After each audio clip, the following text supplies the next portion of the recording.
은행권이 비용 효율화를 앞세우며 점포 폐쇄를 이어감에 따라 고령층 등 금융 취약계층의 금융 접근성이 떨어지고 있다.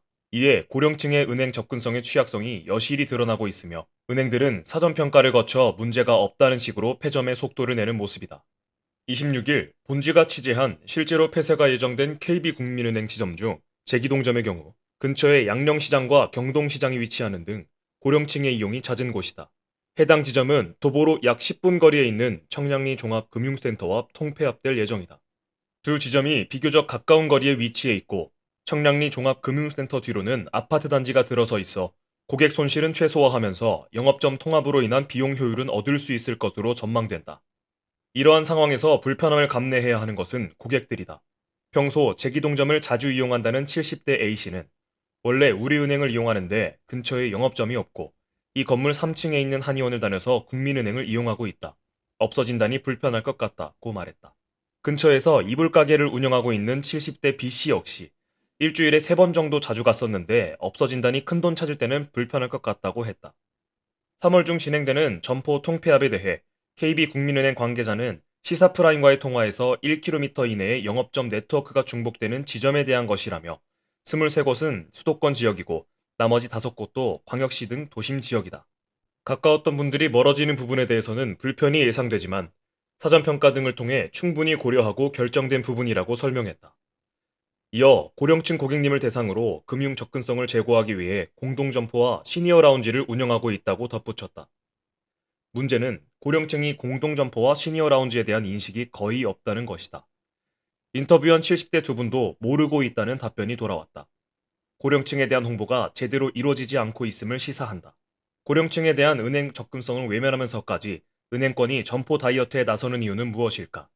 비용과 업무의 효율성 때문이다. 코로나19로 인해 비대면 거래가 활성화됐고 영업점을 찾는 고객의 수도 크게 줄었다는 것이다. 한국은행에 따르면 지난해 3분기 은행 업무 중 대면 거래 비중은 3.6%를 기록했고 조회 업무 대면 비중도 4.8%에 불과했다.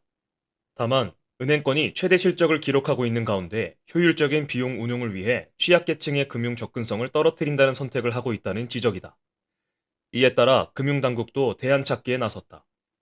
금융감독원은 지난 10일 2025년 업무계획을 발표하며 시중은행의 연간 이동점포 활용계획 수립 및 이행 현황을 분기별로 점검할 방침이라고 밝혔다.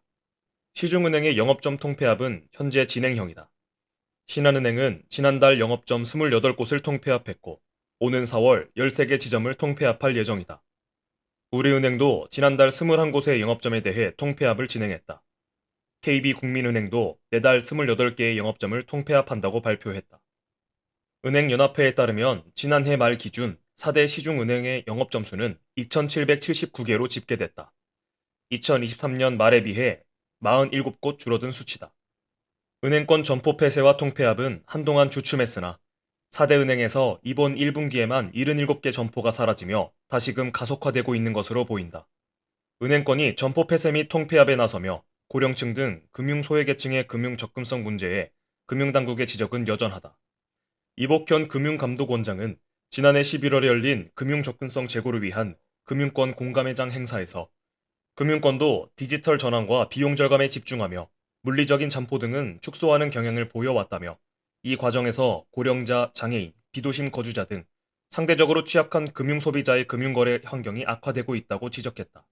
이 원장은 금융산업은 엄격한 규율 체계의 보호 속에서 국민들에게 반드시 필요한 공적인 기능을 수행하도록 위임받은 산업이며 소비자들의 금융 서비스 접근 권리를 보장하는 것은 금융산업이 당연히 수행해야 할 책무라고 강조하기도 했다.